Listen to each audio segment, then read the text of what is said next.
جنگ دو بلوگر بداخلاق، یک اسم شریپوف دیگر بابای لنگری. طرفداران اسم شریپوف میگویند که اسم شریپوف بهترین بلوگر است، او با فکت و دلیل گپ میزند. و طرفداران لنگری میگویند بابای لنگری بهترین است، خدمتش به مردم میرسد.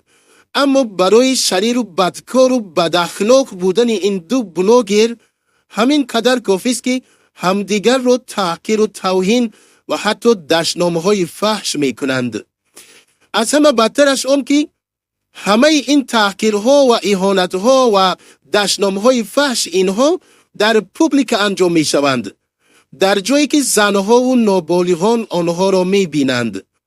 من کسی را شریر و بدکار و شیطان نمیگویم، بلکه میبینیم که پیامبر خدا صلی الله علیه و سلم درباره این گونه انسانها چی میفرماید.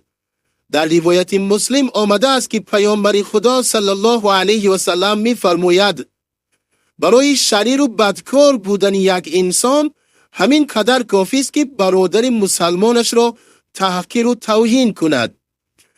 در ادب المفرد امام بخاری آمده است که پیامبر خدا صلی الله علیه و سلم میفرماید دو نفری که با هم دشنامگویی میکنند آنها دو شیطانی هستند که سخنان زشت و باطل را به همدیگر میگویند.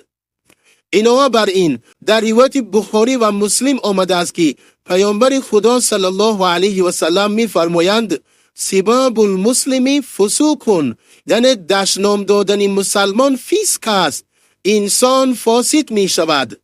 پس شما نگویید که فلانی برحق است و فلانی بهتر است، بلکه هر دوی آنها فاسق و شریر و بدکاری هستند که مردم را به گناه می کشند.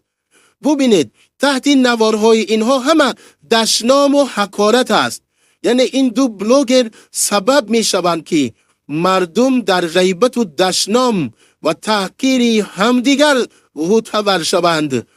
الله همه شما را هدایت کند که اینقدر مردم را به گمراهی می کشید، مردم را به گناه می کشید